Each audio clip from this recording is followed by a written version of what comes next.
There's something about the process that we are trying to translate into the show. It's very dark environment, it's silent, it's very observational, and it requires presence. Because they're three-dimensional, the pictures actually ask you to move around them. Currently, with social media, we scroll through millions of images a day and forget our presence.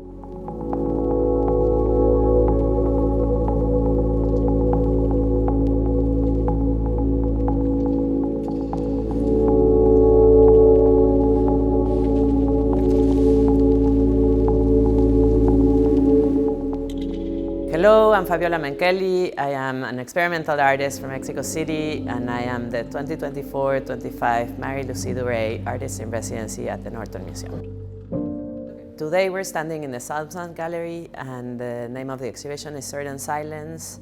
The idea is to point back at the space of the darkroom, work in complete darkness, so there's something really meditative and interior about creating this show that has to do with the senses beyond sight. The process of working with color photography is quite complicated. I chose to work blindly because also there's something really visual about the world that makes us ignore other senses, and once you cancel sight, everything else becomes sharper or more attuned. I started folding the photographic paper as a way of working the image through my hands and through the body, and then working experimentally with the chemistry, doing different things like solarization, exposing multiple times the paper. So there's something really physical about the work that's really exciting.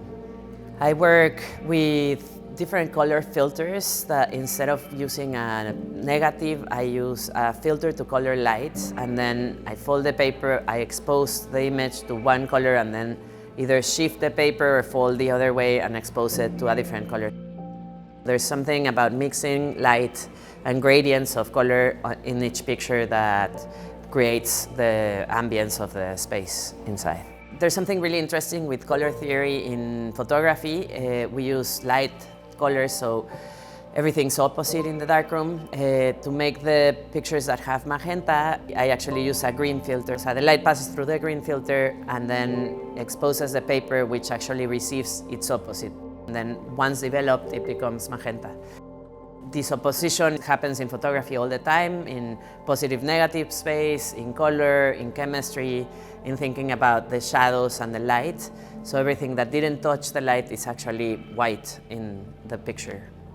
There's something about the way in which I make the work that requires such personal care because the chemistry is quite toxic, and I have to use a hazmat suit and a mask and a respirator and gloves. But then there's all this uncertainty in making the process that is also quite risky. Like I never really quite know what's going to happen with the pictures. And so my practice is very based in the accident and the mistake, and that's where I find the interesting parts. That's where the whole body of work springs out from.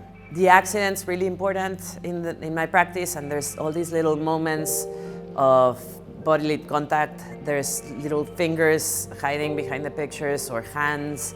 There's dents that relate to the size of my fingers because I'm folding a paper. You're not supposed to do that. It's not a rejection, but it's a push against the history of photography that allows us to see the medium in another way and accept the accident as part of the process. Sometimes they feel like skin, like they have aged. The process is recorded onto the surface of the paper. There's like liquidity because I solarize, so the chemistry gets recorded also through the light. So there's something about the unique quality of the object that you're seeing that not even I can reproduce. I cut the paper from a roll in the darkroom and I cannot see, so some of the edges are like twisted.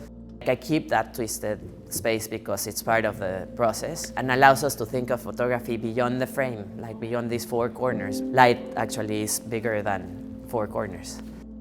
Some of the images in the show are part of a body of work that's called Queer Horizons, and it has to do with this idea of thinking about the future, but also building a future that is actually first has to be imagined to become real in the world.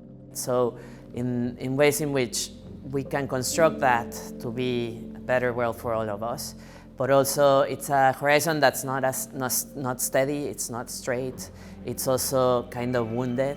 What I do is I fold the photographic paper, I expose it, and then I dip the first fold into the chemistry and then turn the paper around. So the chemistry bleeds out of the first fold. And there's something really vulnerable about that idea of thinking about the ways in which we imagine and construct reality from an interior perspective, but also as a social perspective. There's something else that happens when I work in the darkroom is the same day I'll work with the same set of filters. So sometimes there's a continuation between two images or two or three images that feels like a lineage, like they connect in a way, they're like twins, they came out the same day. So the space, the architectonical space in between the pictures is as important as the picture itself, acknowledging the space where we stand and changing kind of like the architecture itself. I would hope that people would come and see the show and spend some time in their bodies, looking through the pictures, looking at the mistakes and kind of figuring them out on their own. The majority of the works are made exclusively for this show, and we're so excited for everybody to see.